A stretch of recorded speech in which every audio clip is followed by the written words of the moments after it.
Bienvenue à vous toutes et à vous tous qui êtes là ce matin. Bienvenue à vous qui êtes peut-être, je l'espère, en direct sur les réseaux sociaux avec Facebook.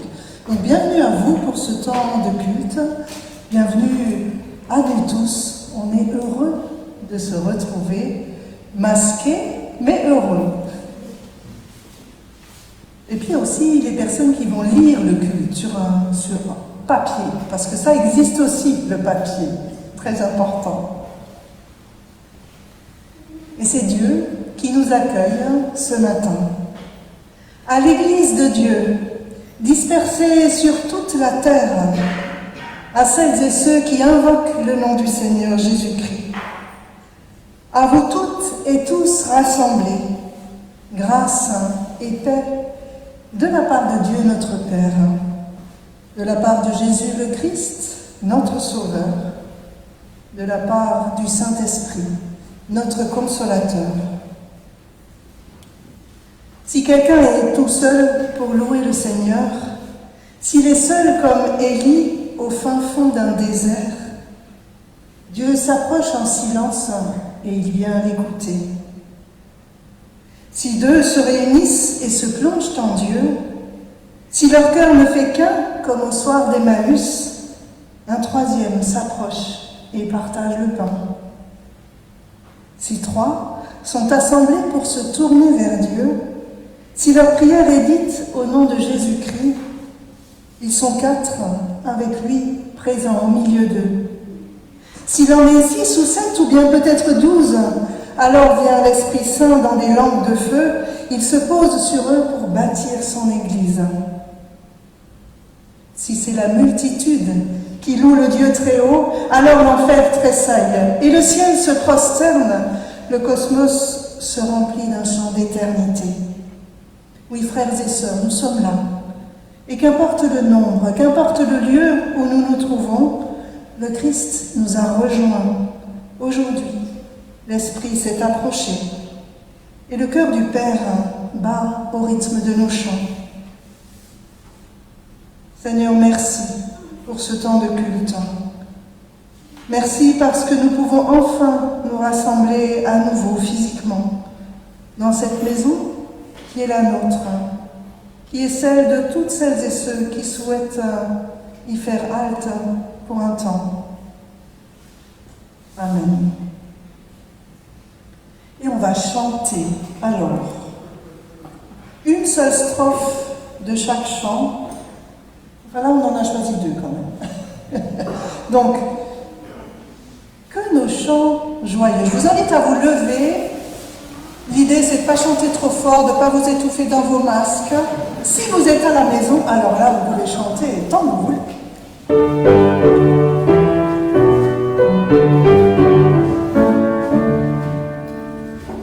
Que nos chants joyeux n'entraient pas d'éresse, jaillissent vers Dieu, le puissant Seigneur, qui met sa vigueur dans notre faiblesse.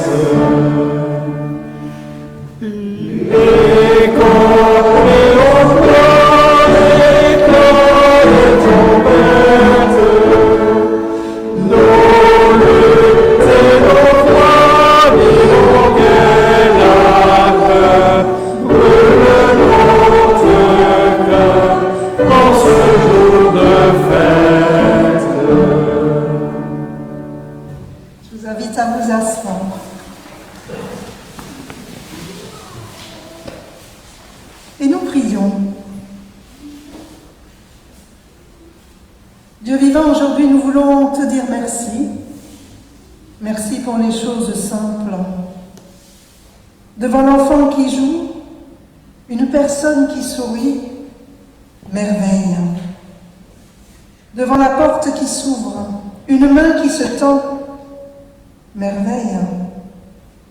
Devant un geste de paix, la parole d'un ami, merveille. Devant la grâce, la beauté, la musique et le chant, merveille. Pour la douceur du soir, la fraîcheur des matins, merci. Pour le soleil, la pluie, le souffle et le vent, merci. Pour les gouffres ténébreux, les monts et les ravins, merci. Pour les îles dispersées au creux des océans, merci. Avec les oiseaux qui chantent, la source qui murmure, louange. Avec les bruits en forêt, le calme des étangs, louange. Avec la feuille qui tombe et la branche qui bourgeonne, louange. Avec le silence des étoiles, le vacarme des volcans, louange. Seigneur, merci. Merci pour ta création dans laquelle nous pouvons vivre. Merci d'être là au milieu de nous. Merci de nous rassembler. Amen. Nos cœurs te chantent. On va chanter la première strophe.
Voici ce que nous lisons dans l'évangile de Jean, au chapitre 8.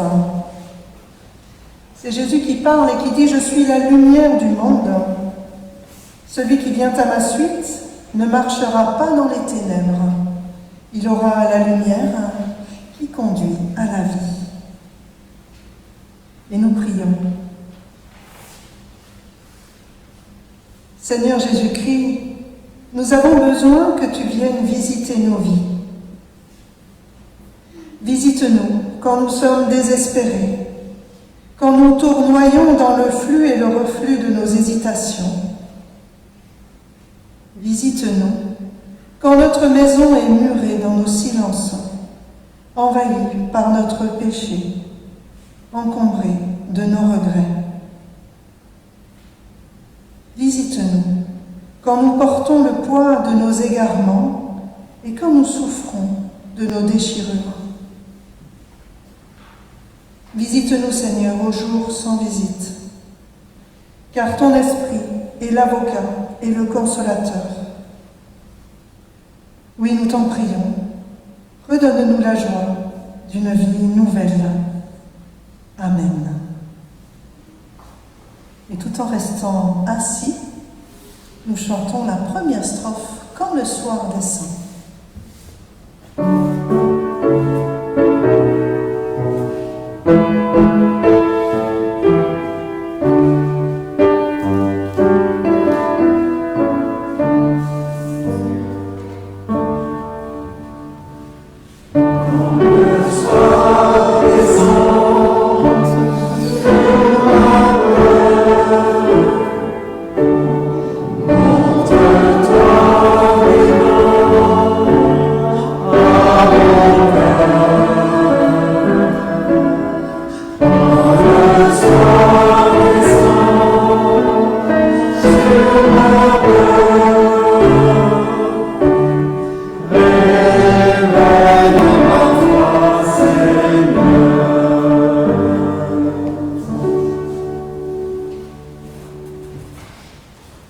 Voici ce que nous lisons encore dans l'évangile de Jean. Dieu a tant aimé le monde qu'il a donné son Fils, son unique, pour que tout homme qui croit en lui ne périsse pas, mais qu'il ait la vie éternelle. Écoute, tu peux bien déposer ta vie telle qu'elle est devant Dieu. Mais lui, sache-le, il ne te mesure pas à ta sainteté, à tes résolutions ou à ton histoire. Il te pardonne par grâce. Oui, écoute, avant que tu ne le saches, Dieu s'est déjà le premier approché de toi. Avant que tu ne te tournes vers lui, il s'est depuis longtemps tourné vers toi. Avant que tu ne l'aies cherché, il s'est mis en route à ta rencontre. Avant que tu n'aies ouvert la bouche, que la moindre parole ne sorte de ton cœur, il t'a déjà pardonné. Avant que tu ne l'aies nommé Père, il t'a depuis longtemps donné le nom d'enfant, parce qu'il est le Seigneur de la grâce. Que Dieu nous mette au cœur l'assurance de son pardon, de sa fidélité, qui sont depuis toujours et pour toujours. Amen.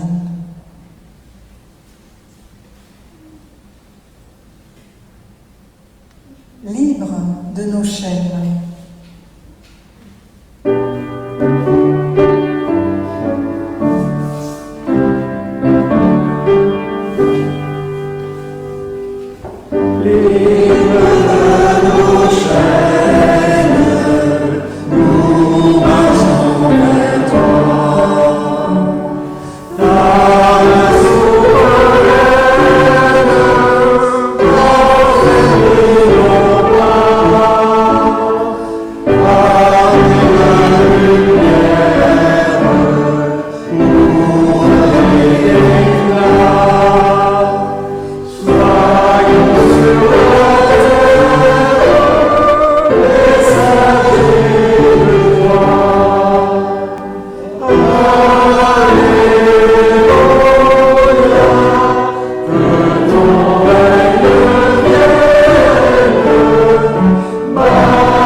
Avant de lire les Écritures, nous prions. Dieu vivant, donne-nous ton esprit, afin que nous puissions trouver quand nous cherchons, entendre quand nous écoutons. Donne-nous ton esprit quand nous peinons sans récolter. Donne-nous ton esprit, alors ta parole nous fera vivre. Nous trouverons et nous serons trouvés. Nous entendrons ta voix et celle de nos frères, de nos sœurs. Amen.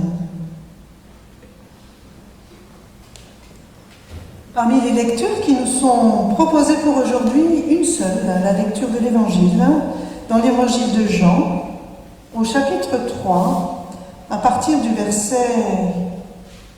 14b. Il faut que le Fils de l'homme soit élevé, afin que quiconque croit en lui ne périsse pas, mais qu'il ait la vie éternelle. En effet, Dieu a tant aimé le monde qu'il a donné son Fils unique, afin que quiconque croit en lui ne périsse pas, mais ait la vie éternelle. Dieu, en effet, n'a pas envoyé son Fils dans le monde pour juger le monde, mais pour que le monde soit sauvé par lui. Celui qui croit en lui n'est pas jugé, mais celui qui ne croit pas est déjà jugé, parce qu'il n'a pas cru au nom du Fils unique de Dieu. Et voici quel est ce jugement. La lumière est venue dans le monde, et les hommes ont préféré les ténèbres à la lumière, parce que leur manière d'agir était mauvaise. En effet, toute personne qui fait le mal déteste la lumière, et elle ne vient pas à la lumière pour éviter que ses actes soient dévoilés. Mais celui qui agit conformément à la vérité vient à la lumière, afin qu'il soit évident que ce qu'il a fait, il l'a fait en Dieu. Merci Seigneur pour ta parole. Elle est lumière et vérité dans nos vies. Amen.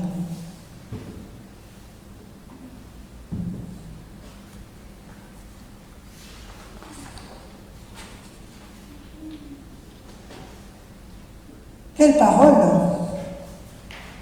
Nous voici aux prises avec un passage de l'évangile de Jean qui contient quelques-uns des versets les plus célèbres ou les plus connus de la Bible. Enfin, c'est ce qu'il m'a semblé.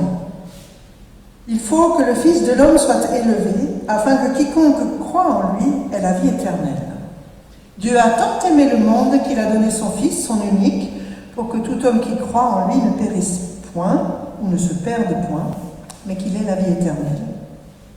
Dieu n'a pas envoyé son Fils pour juger le monde, mais pour que le monde soit sauvé par lui. Vie éternelle. Avoir la vie éternelle. Ne pas se perdre. Être sauvé. Le salut. Visiblement, la question de base qui est soulevée à travers ces mots et dans ce passage en général, c'est celle du salut. Le salut. Voilà un grand mot, et peut-être même un gros mot de la foi. Je suis sauvé.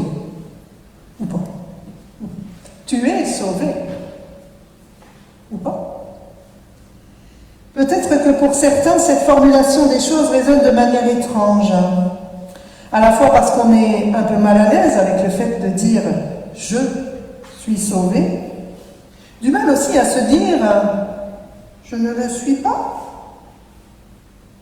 ou « je fais fausse route ». Et puis aussi parce qu'on n'a pas envie de séparer le monde en deux, avec ceux qui sont sauvés d'un côté et ceux qui ne le sont pas de l'autre. Ce questionnement du salut peut aussi se traduire par d'autres questions qui nous paraissent peut-être un tout petit peu moins étranges ou un peu plus à notre portée. Qu'est-ce qui fait que je suis proche de Dieu? Qu'est-ce qui fait que je suis aimé de Dieu? 3 réponses à cette question à travers l'histoire, la théologie. On est proche de Dieu parce qu'on est en lien, en relation avec lui, soit par les œuvres que l'on fait, soit par la foi, soit par la grâce. Alors on ne va pas faire ce matin un cours de théologie, j'en ai pas les capacités, mais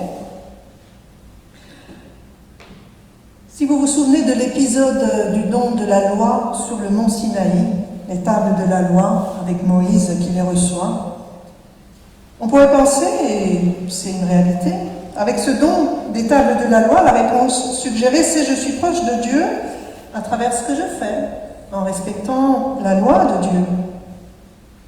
Et à travers cette réponse, on aborde toute la question du salut par les œuvres qui a tant travaillé notre ami Luther, Martin de son prénom.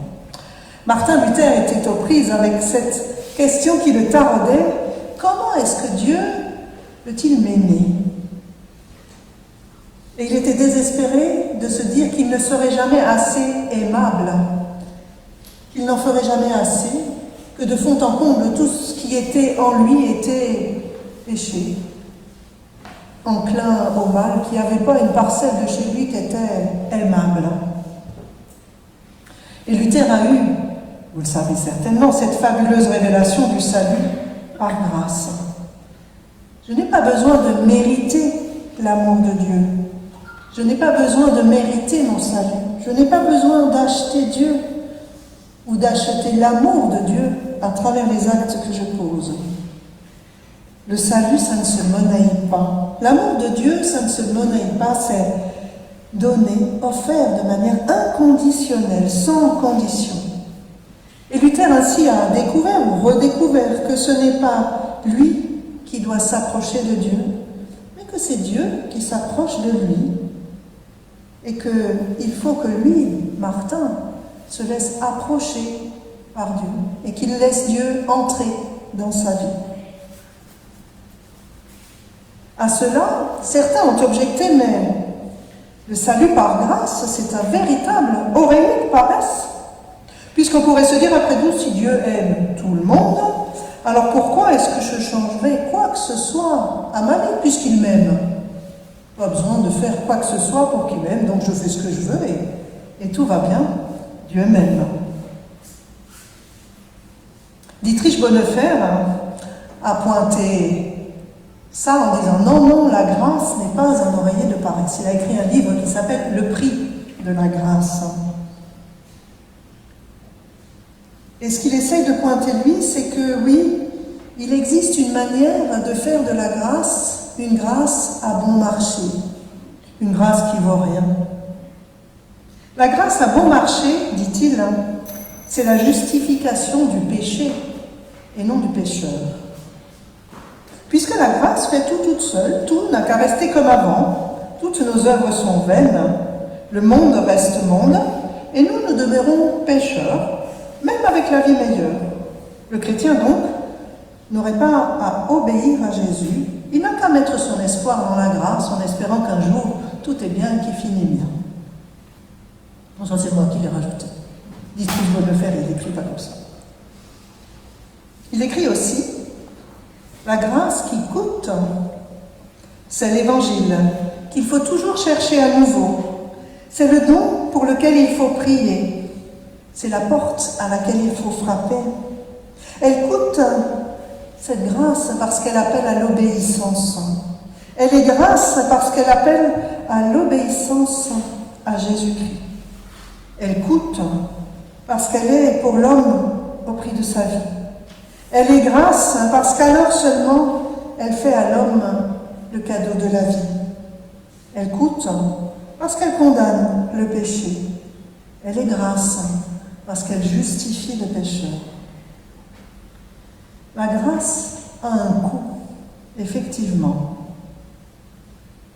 Elle demande à être accueillie parce qu'elle appelle à l'obéissance. On ne peut pas juste vivre de la grâce comme on vivrait d'amour et d'eau fraîche. Enfin si, on peut vivre de la grâce, mais la grâce appelle à des changements radicaux. La grâce, c'est une puissance libératrice et transformatrice.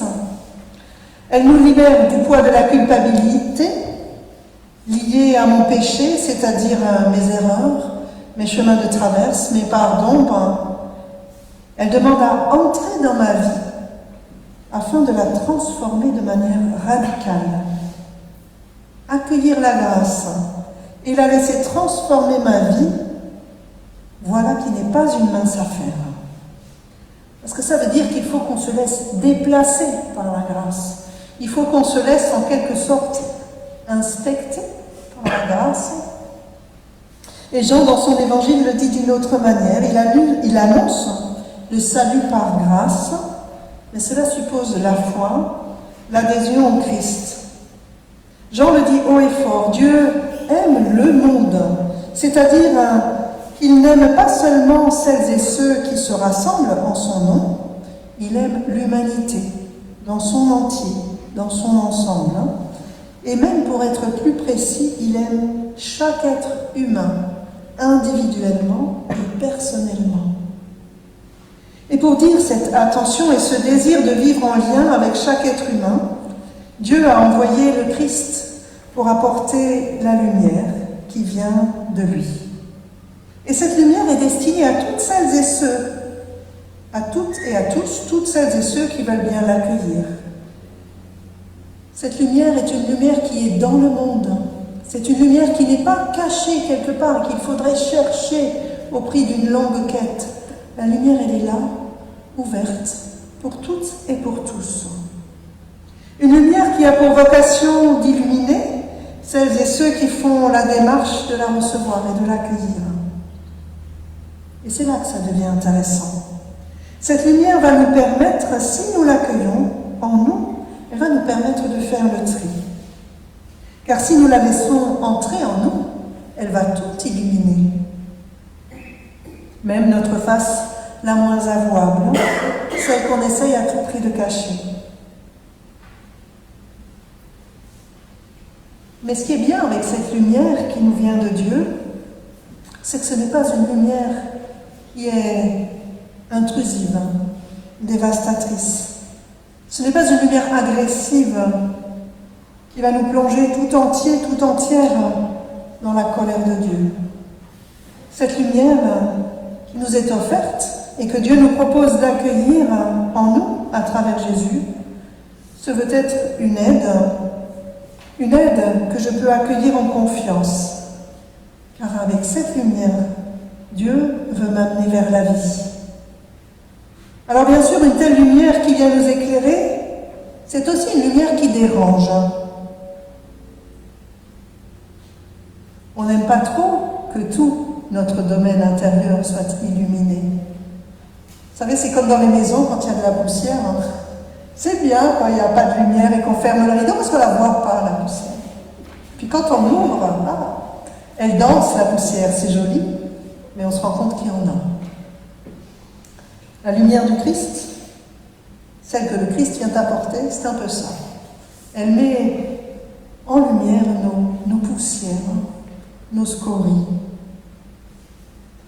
Alors devant cette lumière, bien sûr, on peut fuir, on peut biaiser, essayer de fermer les rideaux. Non, mais là, c'est pas la peine d'entrer. On peut aussi refuser la lumière, dire non, on n'en veut pas. Et c'est le constat que fait Jean quand il dit qu'il est difficile pour le monde d'accueillir la lumière. Le monde n'a pas accueilli, il ne veut pas accueillir la lumière. Mais on peut aussi accueillir la lumière, accueillir le Christ, accueillir Dieu. Car Jean nous rapporte aussi cette parole de Jésus lorsqu'il dit « Je ne suis pas venu dans le monde pour juger le monde, mais pour le sauver. » Jean veut nous amener à comprendre que le jugement dont Jésus parle, ici, ce n'est pas un jugement qui se situerait à la fin des temps, mais que c'est quelque chose qui se passe ici et maintenant. Le jugement, c'est quelque chose qui se joue, qui se noue, au moment même où on est placé devant la lumière et où on l'accueille, ou non. Le jugement se joue au moment où je choisis ou non d'accueillir cette lumière. Le jugement ici, c'est Dieu qui, dans son amour, offre une lumière qui demande à être accueillie pour le bonheur et pour la vie. Une lumière qui ne terrorise pas, mais qui met en lumière tout simplement ce qui va et ce qui ne va pas. Une lumière qui éclaire notre route d'humain. Alors n'ayons pas peur d'accueillir en nous cette lumière du Christ. N'ayons pas peur de laisser le Christ nous conduire. Et n'ayons pas peur de lui obéir. Et ce sont nos vies transformées, régénérées, qui seront source de transformation du monde. Et je reprendrai pour terminer les paroles de Charles Singer, qui dit à quel point la nuit est puissante et à quel point le monde a besoin de lumière. La nuit est puissante et ses alliés sont très nombreux. La violence, la guerre, la haine, les divisions, le mépris, l'exclusion, la crise. Quand se lèvera le jour d'un monde fraternel, enfin vivant? Il nous faut la lumière, cette lumière qui transforme ces nuits en jours et nous tienne éveillés debout pour apporter la réconciliation, pour rassasier de pain et d'amour, pour offrir l'amitié et le respect, pour allumer dans toutes les nuits du monde la lumière de l'espérance. Il nous faut la lumière pour n'être pas condamnés à la nuit. Il nous faut la lumière pour veiller et ne pas se laisser surprendre, alerter les voisins lorsque la nuit tente de se faufiler dans nos vies. Il nous faut la lumière pour avancer confiant en l'avenir. Il nous faut la lumière, dites-vous, mais elle est déjà venue. Elle est avec nous, elle s'appelle Jésus-Christ. Elle a brillé en pleine nuit du monde, du temps et des cœurs. En naissant, Jésus-Christ a enraciné en nous la lumière de Dieu. À nous de quitter la nuit et de devenir enfants fils et filles de lumière. À nous de nous laisser réveiller par les multiples appels de nos frères, de nos sœurs. Retrouvons en nous les sources cachées de l'Évangile. C'est la lumière qui nous empêche de nous endormir. Urgence, il faut se lever. Amen.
Et nous confessons notre foi. Je vous invite à vous associer de cœur à cette confession de foi. Je choisis Dieu. Il invente la vie, il nous remplit de tendresse, il s'intéresse à la terre, il se lie d'amour avec les vivants. Ce Dieu-là me passionne. Je choisis le Christ. Il avance au milieu de nous avec un cœur et un corps de chez nous. Il a des paroles bouleversantes qui inventent une autre vie. Il annonce un évangile de vérité et de liberté. Il se donne par amour. Ce Christ-là me passionne. Je choisis le Saint-Esprit. Il est le souffle de Dieu sur la terre des humains. À l'intérieur de nous-mêmes, il travaille, invisible mais fort. Il invente en nous le courage de marcher sur les chemins difficiles. Il nous fait grandir à l'image du Christ. Cet esprit-là me passionne. Je choisis l'Église. Elle rassemble celles et ceux qui cherchent Dieu et qui inventent une terre d'amour. Elle est prière et partage. Elle est main tendue vers l'autre. Elle est communauté, communion, au-delà des frontières, au-delà des divisions. Cette Église-là me passionne. Amen. C'est vrai. Louange à toi, ô Christ.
Nous nous approchons presque de la fin de ce culte. C'est le moment des annonces et de l'offrande. Alors, ce que je vous propose, c'est qu'on va recueillir l'offrande en même temps que je fais une ou deux annonces. Et je change la diapo. C'est toujours. Donc, deux annonces tout simplement. Vendredi prochain, à 20 heures, ici au Temple, une réunion d'information et de partage sur les projets de construction de l'Église adventiste et de l'entraide protestante sur le terrain qui jouxte le nôtre. Donc c'est une réunion,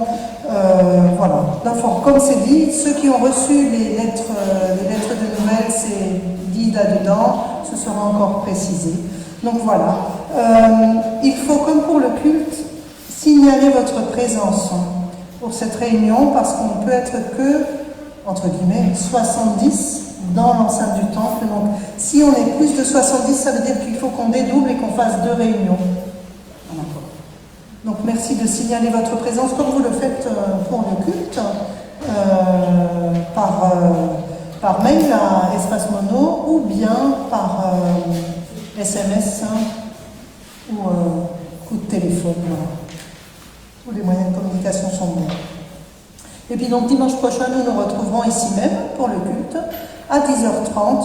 Donc venez un tout petit peu à l'avance pour avoir le temps de laver vos mains, mettre votre masque, vous asseoir, etc. Des indications pratiques vous seront données. Vous qui êtes à la maison, c'est bien, hein, vous sortez, vous rentrez comme vous voulez, mais ici, il y a des sens de sortie. Donc il y a une sortie par là, une sortie par là, c'est écrit sur les portes, et vous sortez des personnes qui sont assises au fond en premier, à la queue leu, à la file indienne, on ne sort pas par paquet. Et si vous voulez discuter, vous le faites à distance raisonnable, c'est le geste barrière à mettre 1,50 m dehors, en plein air. Une photo historique. Je n'entends strictement rien et on en parlera à la sortie. Je proposais de prendre une photo historique. C'est fait. Donc oui, Martine prend une photo, des photos.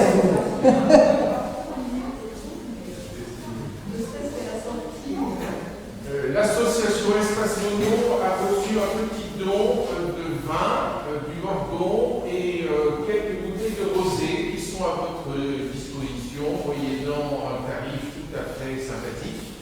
Donc en respectant les gestes barrières, on va s'installer en dehors, sur le banc qui est à droite, avec une petite table, et j'ai même des petits sacs si vous voulez les transporter plus aisément. Une paroisse qui vit, hein, les affaires reprennent. Le confinement est terminé. Michel. En nom du comité de rédaction de Réveil, merci de partager ce que vous avez vécu avec le journal, qu'on puisse en tirer de quoi nous nourrir tous. Donc ce qui vient d'être dit, je le redis au micro et aussi pour ceux qui nous suivent, donc comment avez-vous vécu le confinement? Comment vivez-vous le déconfinement? N'hésitez pas à le partager avec le journal Réveil. Vous trouvez les coordonnées sur Internet et on les mettra sur la page Facebook. Donc voilà, partagez toutes les expériences et tout ce que vous avez pu vivre, aussi dans votre travail, dans vos engagements associatifs. C'est précieux pour l'Église. Je vous invite à la prière. Seigneur, tout d'abord, merci parce que nous avons pu faire ce geste du don et de l'offrande à nouveau. Merci parce que c'est toi qui nous invite à donner. Et c'est toi aussi qui nous donne, au-delà de toute mesure, ta grâce, ton amour, ton pardon, ta vie. Et nous voulons à présent prier les uns pour les autres. Et avant de faire la liste de toutes ces choses qui ne vont pas, nous voulons d'abord prendre conscience, Seigneur, que ton action passe aussi par nous. Jésus, tu n'es plus parmi nous, avec ton corps, mais tu veux que chacun à notre mesure, nous soyons présents en ton nom, pour nos frères, pour nos sœurs d'aujourd'hui. Tu n'as plus de main, mais tu as les nôtres pour aller porter secours aux personnes vulnérables, fragiles. Tu n'as plus tes yeux, mais tu as nos yeux pour regarder vraiment celles et ceux que personne ne voit, leur faire sentir qu'ils existent. Oui, Seigneur, tu as notre bouche, nos sourires, pour réveiller le goût de vivre chez toutes celles et tous ceux qui l'ont perdu. Chacun de nos actes, Seigneur, peut devenir sacrement, si c'est ton Église, ton esprit qui l'inspire, si c'est ta présence qui l'anime.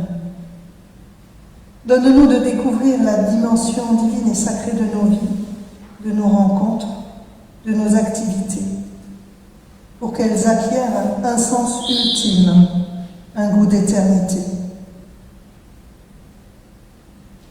Et Seigneur, nous voulons aujourd'hui te prier pour les personnes fragiles et vulnérables que nous connaissons. Aide-nous à être présents auprès d'eux, d'elles. De prier pour les personnes qui souffrent, qui sont en souffrance. De prier pour notre communauté, notre Église ici, à l'Est lyonnais. Que ton esprit d'unité nous anime, chacune et chacun. Que ta paix soit dans nos cœurs.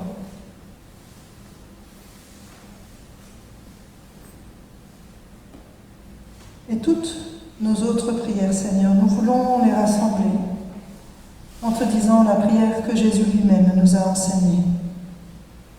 Notre Père, qui es aux cieux, que ton nom soit sanctifié, que ton règne vienne, que ta volonté soit faite sur la terre comme au ciel.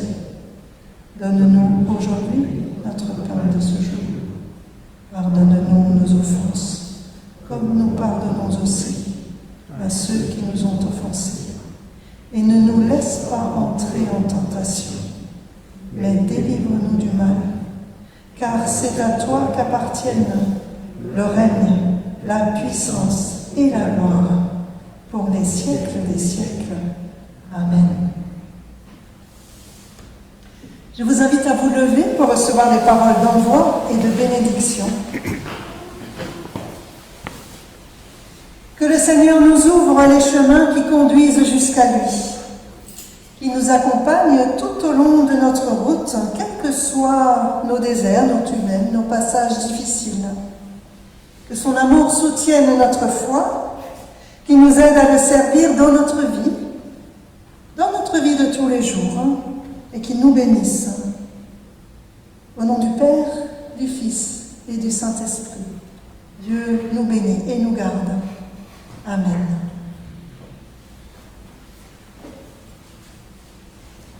Et maintenant, il est venu le temps d'aimer et de bâtir.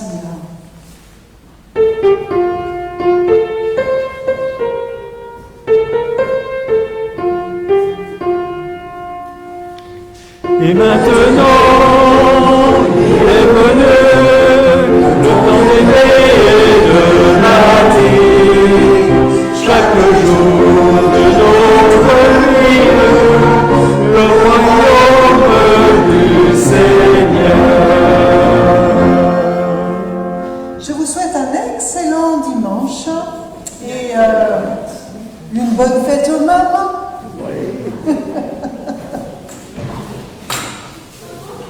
Bon dimanche.